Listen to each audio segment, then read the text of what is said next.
Hello नमस्कार दर्शकों, झनक सीरियल में आप सभी का स्वागत है। आज के एपिसोड में जहाँ पे हम देखते हैं कि पूरे बोस हाउस के लोग जो होते हैं वो झनक जिस फ्लैट में रह रही थी वहाँ पहुँच जाते हैं। और जहाँ पे अर्शी जो होती है वह अनिरुद्ध से लड़ रही थी कि अनी तुम्हें शर्म आनी चाहिए, तुम एक पराई लड़की के साथ इस फ्लैट के नीचे क्या कर रहे हो, तुम अपनी बीवी को छोड़ के। तभी यहाँ पे अनिरुद्ध बोलता है कि तुम्हें इस तरह से बोलना नहीं चाहिए, एक लड़की का इंसल्ट कर रही हो तुम और तुम मेरी मुसीबत का जड़ बन गए। तभी यहाँ पे शुभ बोलता है अच्छा तो वो लड़की हम लोग मुसीबत की जड़ नहीं बने बल्कि हमारी मुसीबत का जड़ कोई और है।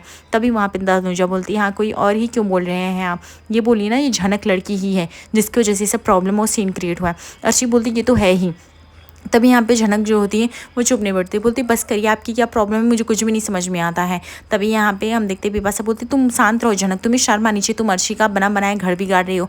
तभी यहाँ पे झनक बोलती है कि आपने इतनी बड़ी गलती की है कि आपको खुद शर्म आनी चाहिए। तभी यहाँ पे अनिरुद्ध बोलता है मेम साहब मैं तो आपको सजा दिला के रहूँगा, आप अपना घर तो संभाल नहीं पाएंगे और चलिए दूसरों का घर बताने की कैसे संभालते कैसे नहीं। झनक बोलती आपकी वजह से मैं उस वहाँ पर पहुँच गई बार में, और आपका तो पूरा प्लान था बाहर से मुझे पूरा बनारस भेजने का, क्योंकि आप अपने पापा सर्वेश्वर से इतनी परेशान थे, उनका डिमांड पूरा करते करते आपसे रहा नहीं गया, इसलिए आपने मुझे ही फंसाया। आपको लगा कि मैं ज़िंदगी से चली जाऊंगी, अर्शी दीदी की लाइफ सेट हो जाएगी, आपके पूरे परिवार की लाइफ सेट हो जाएगी, आपका फैमिली भी सेट हो जाएगा, इसलिए आपने अर्शी दीदी के साथ मिलकर मेरे साथ ऐसा किया। लेकिन आपको ये नहीं करना चाहिए था, समझे ना। और वैसे भी अगर आप लोगों ने इतना हद पार कर दिया है तो कोर्ट में मैं जाऊंगी, मैं बोलूँगी जो आप लोगों ने मेरे साथ गलत किया है, मैं लड़ूंगी, मैं बताऊंगी लोगों को, और सच्चाई तो छिप नहीं सकती ना। आप लोगों ने जो जो मेरे साथ किया, आपकी कोई कभी बच्चा चोरी का इल्ज़ाम लगाता है, कभी कोई मुझे किसी बार में भेज देता है, मेरे पास बहुत सारे सबूत हैं, मैं बोल सकती हूँ, लेकिन मैंने ऐसा कभी नहीं किया। अगर मैं अपने पे आ गई तो सोचो ना क्या होगा आप लोगों का। आप लोगों ने जितना बार किया, हर चीज़ का एक हद होता है जो कि हमेशा लिमिट क्रॉस कर लिया। अगर आप लोग भूल जाएंगे अपनी लिमिट तो शायद मैं भी भूल जाऊंगी, और मैं पीछे नहीं हटूंगी इस बार, ये बात आप लोग याद रखिए। तो फिर बिपाशा बोलती है अच्छा झनक, जो अब तुम हमें धमकी दोगी, जो काम हमने नहीं किया। झनक बोलती धमकी, आपने तो जो काम किया आपको शर्म आनी चाहिए। बिपाशा दीदी आप मेरे सिंपैथी गेन करके आपने मुझे बेवकूफ़ बनाने की कोशिश की, आपने मेरी ज़िंदगी के साथ खिलवाड़ करने की कोशिश की। और अर्शी दीदी आप इसमें ना मेरी कोई गलती नहीं, अगर सर जी आपके साथ नहीं जा रहे हैं, ये सर जी से पूछे ना वो क्यों नहीं जाना चाहते हैं आपके साथ। हो सकता है कि आप अपने पति को अच्छे से रख ही नहीं पाई होंगी, इसीलिए तो वो। और वैसे भी जो आज आपका है वो कभी कल मेरा था, मैंने अपना सब कुछ दे दिया, यहाँ तक कि अगर आज सर जी आपके साथ है तो वो सिर्फ मेरी वजह से, ये बात आपको भी पता है। तो अगर आपको इतना है तो लेके जाइए अपने पल्लू में बांध के सर जी को, मैंने नहीं रोक के रखा है। तभी यहाँ पे शुभ बोलता है लड़की बस करो, तुम्हें बहुत बड़ी बड़ी बातें आती हैं। तभी यहाँ पे अनिरुद्ध बोलता है कि पहली बात तो आप झनक से ऐसे नहीं बात कर सकते, मैंने बहुत कुछ देखा है, बहुत सहा इस झनक ने, सिर्फ आप लोगों की वजह से। आप लोगों की अब हर एक कोई गलती नहीं सह सकती, इसलिए बेहतर होगा कि आप लोग अब प्लीज़ चले जाइए, आप लोग का घर नहीं जहाँ पे आप चिल्लाएंगे, ठीक है। ये यहाँ पे झनक रहती है और मैं रहता हूँ बस। शुभ बोलता है कि अब तुम क्या कर रहे हो, तुम पागल हो गए, तुम अपने पेरेंट्स के खिलाफ जाओगे, वो भी इस पराई लड़की के लिए। अर्शी बोलती है कि तुम्हें तो बहुत मज़ा आ रहा होगा मेरे पति को छीन के मेरा घर बिगाड़ के। तभी यहाँ पे झनक बोलती है रियली, मैंने आपका घर बिगाड़ा है कि आपने खुद अपना घर बिगाड़ा है। आप सर जी को प्यार से नहीं रख पाई, आपने प्यार नहीं दिया, कोशिश नहीं की, और आप मुझे इल्ज़ाम लगाए। तभी ये कह के वह जैसे झनक कहती है यहाँ पे अर्शी जो थी झनक को थप्पड़ मार देती, बोलती तुम्हारी हिम्मत कैसे हो, हाउ डेयर यू, तुम मेरा सब कुछ नाश करके रख दी हो, मेरा घर तबाह करके, और तुम्हें बहुत अच्छा लगा।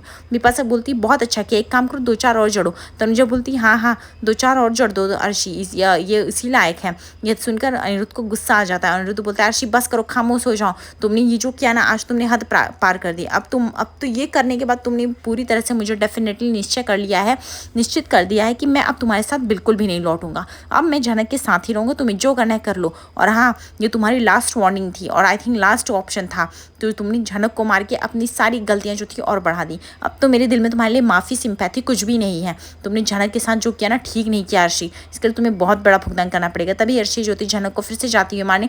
तभी यहाँ पे झनक बोलती बस अब एक और कदम और नहीं, मुझे भी थप्पड़ मारने आता है, लेकिन अगर मैं चुप बैठी हूँ तो कुछ समझ के, क्योंकि मेरे माँ बाप ने मुझे कुछ संस्कार दिए हुए हैं, वो शायद मेरे अंदर जिंदा है। आपका और मेरा कोई एक नाता रिश्ता है, इसलिए मैं चुप हूँ, लेकिन हर बार चुप नहीं रहूँगी। आप मुझे इस तरह से हर बार थप्पड़ नहीं मार सकते। आप लोगों ने समझ क्या रखा है, आप लोग मेरी ज़िंदगी के साथ खेलते गए, जब मन किया किसी ने थप्पड़ लगा दिया, जब मन किया घर से बाहर निकाल दिया, लेकिन अब और नहीं अर्शी दीदी, अब मेरा भी खुद का भी सेल्फ रिस्पेक्ट है, इसलिए प्लीज़ आप अपने थप्पड़ को अपने काबू में रखिए, और मुझ पे अगर थप्पड़ आएगा तो ठीक नहीं होगा। और रही बात सर जी की, तो अगर आपको सर जी को लेके जाना है तो जाइए, मुझे कोई भी ऐतराज़ नहीं है। और सर जी प्लीज़ आप जाइए अर्शी दीदी के साथ, आप क्यों हैं। तभी यहाँ पर अनिरुद्ध बोलता है पहली बात तो झनक मैं यहाँ अपनी मर्जी से आया हूँ, अगर तुम नहीं चाहती मैं तुम्हारे साथ रहूँ तो मैं जाके सड़क पर रहूँगा, मैं रोड पर रहूँगा, लेकिन मैं इन लोगों के साथ बिल्कुल भी नहीं रहूँगा, और ये फाइनल है। तनुजा बोलती है कि तुमको क्या चाहिए अनिरुद्ध जो तुम ये सब कर रहे हो। अनिरुद्ध बोलता है कि मैं अर्शी को छोड़ना चाहता हूँ, मैं अर्शी के साथ एक पल भी नहीं बिताना चाहता हूँ, मैं झनक के साथ शादी करके उसके साथ घर बसाना चाहता हूँ। ये सुनकर झनक पूरी तरह से शौक हो जाती है। तभी यहाँ पे शुभ बोलता है कि तुम क्या बकवास कर रहे हो, तुम्हें पता है ये मुमकिन नहीं है, फिर भी तुम ये सब बकवास किए जा रहे हो। दूसरी तरफ देखती है यहाँ पे काजोल जो होती है, जैसे ही वह लॉलन के बाद बताती है लॉलन शौक होता है। तभी हम देखते हैं कि अप्पू बोलती है काजोल दीदी आओ, मेरा होमवर्क कंप्लीट हो गया, अभी देखो चेक करो, मैंने सारा नाम लिख लिया है, अब जल्दी जल्दी चेक करो, देखो सब लिया है ना, और आज के लिए बस इतना ही करो, मैं थक गई। तभी यहाँ पे काजोल बोलती है हाँ हाँ बहुत अच्छा किया है अप्पू, अभी तुमको मस्त चॉकलेट मिलेगा। उसके बाद काजोल अप्पू खुश हो जाती, बोलती है मेरे चॉकलेट लाओ। तभी काजोल बोलती है सॉरी मैं तो भूल गई। तुम्हारी काजोल दीदी भुलक्कड़ होती जा रही है और उनको कोई भी बुद्धू बना देता है आजकल आसानी से। यह टॉन्ट मारती है लॉलन को, क्योंकि लॉलन ने उसके साथ धोखा किया हुआ रहता है। तभी बोलती है अरे मैं तो भूल गया, चलो।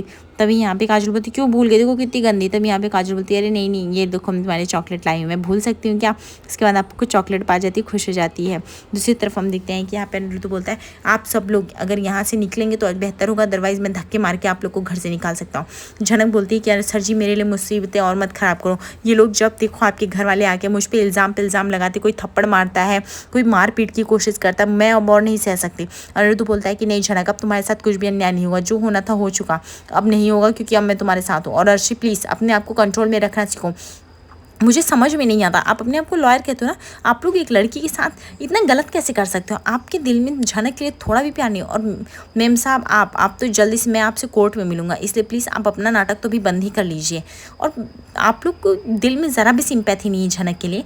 तभी यहाँ पे तनुजा बोलती है झनक के लिए सिंपैथी लेके हम क्या करेंगे, अनिरुद्ध तुम बताओ तुमको क्या चाहिए। अनिरुद्ध बोलता है मैं तो आपसे कितनी बार बोल चुका हूँ कि मुझे झनक से शादी करनी, दैट्स फाइनल, अब मुझे एक मिनट भी अर्शी के साथ नहीं रहना, मुझे घुटन सी होती है अर्शी के साथ रहने में।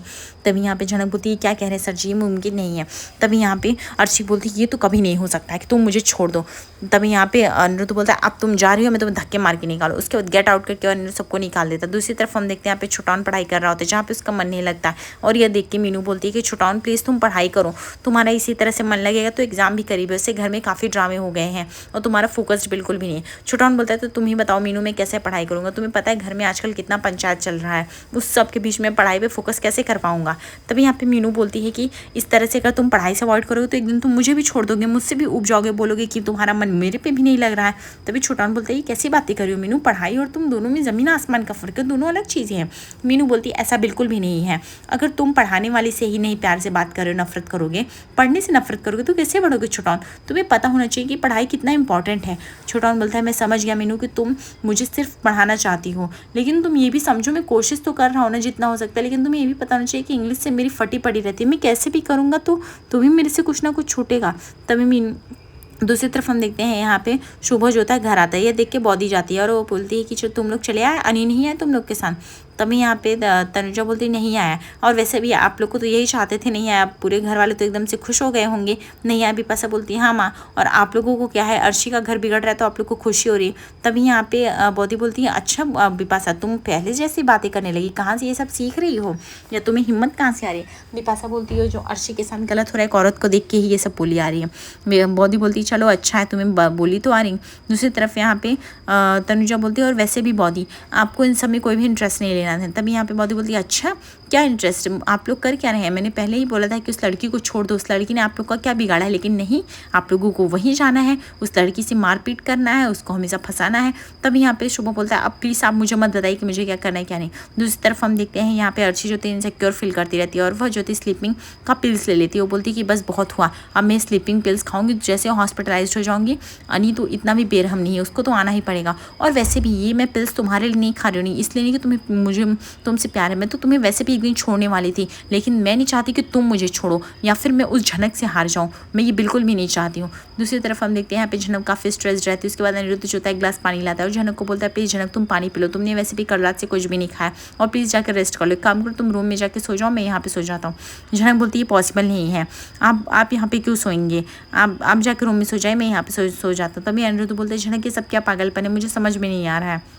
तभी यहाँ पे शुभ बोलता है मेरे बच्चों के मामलों से आप दूर हैं, तब यही आपके लिए बेहतर होगा। तभी यहाँ पे बॉडी बोलती अच्छा मैं बच्चों के मामले ज़रूर, जब मैं तुम लोग के लिए खाना बनाती हूँ, तुम लोग का सारा ध्यान रखती हूँ, कपड़े रखती हूँ, तब तुम लोग नहीं बोलते दूर रहो, और जब कुछ बोलने की बारी आती तो तुम लोग बोलते हो मैं चुप हो जाऊँ, क्यों चुप हो जाऊँ। हाँ, बिपाशा बोलती है कि आप आपको कौन ही बताए ये सब करने के बाद। तभी यहाँ पे बॉडी बोलती है अच्छा बिपाशा, आप तुम बहुत ही अच्छी एक्टिंग कर रही हो, जो भी कर रही हो सब मुझे समझ में आ रहा है। तब यहाँ पे बिपाशा बोलती काकू जाने दीजिए, इन लोग को तो वैसे भी मज़ा ही आ रहा है, ये लोग झनक का साथ दे रहे हैं। तब यहाँ पे शुभ बोलता है कि वैसे भी बॉडी आपको तो क्या, आपको तो हमेशा से यही चाहिए था, एक तो हमारा बेटा इकलौता है, ऑलरेडी उसका घर बिगड़ रहा है, अब हम उसका घर भी ना बचाएं, अब चाहती हैं कि हम उसको जिस भी औरत पराई औरत के साथ रहना हो रहने दें। यहाँ पे पौधी बोलती बिल्कुल भी नहीं, मैं ऐसा बिल्कुल भी नहीं कह रही हूँ शुभ, लेकिन मैं इतना बोल रही हूँ कि बच्चों से एक बार पूछो, वो लोग जैसे जीना चाहते हैं उन्हें जीने दो ना, एक बार पूछने में क्या हर्ज है। वैसे भी तुमने इस घर के बेटे बेटी मीनू का निम्मी मिन्नी का तो तुमने हाल देख ही लिया, उसका भी जिंदगी आधा बर्बाद है। रोमी का भी कल पलट के क्या बोल देगी, तुम्हें कुछ भी नहीं समझ में आ रहा। तुम इतना सब कमा के किस लिए रहे हो अपने बच्चों के लिए, बच्चे ही जब तुमसे ढंग से बात नहीं करेंगे तो क्या करोगे। और अनी का तुमने खुद हाल बेहाल कर ही दिया है। और अर्शी को अगर वो अपने अर्शी के साथ नहीं रहना चाहता तो अर्शी क्यों ज़बरदस्ती पड़ी है, कानूनी तौर पे तलाक करा दो, मेरे एक बेटे की ज़िंदगी ख़राब हो ही रही है, मैं तो देख ही रही हूँ। एटलीस्ट तुम तो ये बात समझो कि बच्चों की खुशियों में ही सबकी खुशी होती है, लेकिन तुम कब समझोगे, मुझे कुछ भी नहीं पता चल रहा है।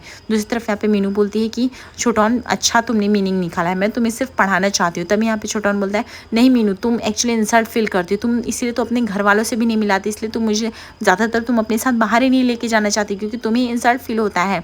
इसलिए मैं तुमसे पहले ही कहा रहा था सोच समझ के शादी करो, एटलीस्ट अपने स्टैंडर्ड और लेवल में शादी करो, तो दिल और दिमाग एक ही डायरेक्शन में काम करता है, ऐसे अलग अलग डायरेक्शन में जाते रहते हैं। मीनू बोलती है छोटन तुम मेरे बारे में यही सोचते हो तो बहुत ही अच्छा है, लेकिन ये एजुकेशन इंपॉर्टेंट है सिर्फ इसलिए क्योंकि वो डिफाइन करता है पर्सनैलिटी को। एजुकेशन रहेगा तभी तो, वरना तुम्हारे घर में लोग कितनी इंसल्ट करते रहते हैं हर बात पे बात, तुमने देखा भी है। मैं तुम्हारे लेकर स्टैंड नहीं लूँगी तो कौन लेगा, और अगर तुम एजुकेटेड हो जाओगे तो तुम्हारा ही फायदा रहेगा ना, तुम इंडिपेंडेंट हो जाओगे और हमारे आने वाले बच्चों का भी तुम ख्याल रख सकते हो। छोटन बोलता है वो तो मैं कर लूँगा, लेकिन मैं तुम्हारा ये जो शक है, तुम हमेशा मुझे ऐसा क्यों लगता है कि तुम हमेशा मुझे बड़ा दिखाने की कोशिश करती हो, जो मैं हूँ तुम एक्सेप्ट नहीं करती। दूसरी तरफ यहाँ पे अर्शी कहती है कि मेरा तो सब कुछ फिक्स है, वो सिद्धार्थ के साथ मुझे बहुत अच्छा लगता है, उसके लिए मेरी फीलिंग्स भी है, लेकिन मैं उसे अभी तक बताऊंगी नहीं, और मैं इतना स्लीपिंग पिल्स खाऊंगी जिससे सिर्फ हॉस्पिटलाइज्ड हूँ, मरूँ नहीं, ताकि एन मौके पे आके तुम्हें मैं लात मार सकूँ। मेरे पास बहुत सारे ऑप्शन है, लेकिन मैं तुम्हें ऐसे छोड़ूंगी कि तुम्हारे पास एक ऑप्शन नहीं बचेगा। तभी यहाँ पे स्लीपिंग पिल्स खा लेती है और आशीष बोलती है कि बस भगवान मुझे कोई बचा ले, मैं मर ना जाऊँ। दूसरी तरफ यहाँ पे अनिरुद्ध बोलता है झनक से कि झनक मैं तुमसे प्यार करता हूँ, मैं तुम्हें छोड़ के किसी भी हालत में नहीं जाना चाहता हूँ, और ये बात तुम बस जान लो, और मुझे इससे ज़्यादा कुछ नहीं चाहिए। झनक बोलती है कि ख्वाहिशों में और चाहने में फ़र्क होता है, ये बात आप कब समझेंगे। अनिरुद्ध बोलता है मुझे नहीं समझना झनक, अगर तुम समझ सकती हो तो तुम ही समझो, मैंने एक बार कह दिया तो ये फाइनल है कि अगर मैं तुम्हें नहीं छोड़ना चाहता नहीं छोड़ना चाहता, ना मैं तुम्हें छोड़ के जाना चाहता हूँ, और तुमने बहुत ही मनमानी कर ली, तुम एक बार छोड़ के चली गई हो, अब मैं वापस नहीं चाहता कि तुम मुझे छोड़ो, और वैसे भी तुमने मुझे कभी अपनाया ही नहीं है, तुमने मेरे प्यार की भी हमेशा से इंसल्ट की है। झनक बोलती मैंने इंसल्ट की है, मैं ही तो हूँ एक जो पूरी आँख बंद करके आप पे ट्रस्ट करती हूँ, आपके प्यार पे ट्रस्ट करती हूँ, मेरे इस दुनिया में है ही कौन, और आपको लगता है कि मैं आप पे शक करती हूँ। अनिरुद्ध बोलता है अगर शक नहीं करती तो मेरे साथ तुम्हें साथ रहने में क्या प्रॉब्लम है। झनक मुझे ये नहीं समझ में आता है, दुनिया में पहली बार कोई तलाक नहीं हो रहा है, अगर मैं अर्शी से तलाक ले लूँगा तो क्या हो जाएगा, और तुम अपनी खुशियों के बारे में एटलीस्ट मुझे भी तो खुश रहने का अधिकार है, अगर मुझे कल को रात को खुश हो गया तो क्या करूँगी। तभी यहाँ पे हम देखते हैं आज रात के एपिसोड में जहाँ पे अनिरुद्ध जो है झनक से प्रॉमिस लेता है, और वो बोलता है कि झनक प्लीज़ प्रॉमिस करोगे कि तुम कुछ दिनों तक मेरे साथ इसी फ्लैट में रहोगे, तुम यहाँ से दूर नहीं जाओगी। झनक जो होती है वो प्रॉमिस कर लेती है। अनिरुद्ध बोलता है मुझे पता है तुम अपने प्रॉमिस पर अटल रहोगी। तभी हम देखते हैं कि दोनों में बीच एक दूसरे को देखने के लिए रोमांस भी मिलता है। आगे एपिसोड पे से बने दर्शकों लाइक और सब्सक्राइब करिए फॉर मोर अपडेट्स। धन्यवाद।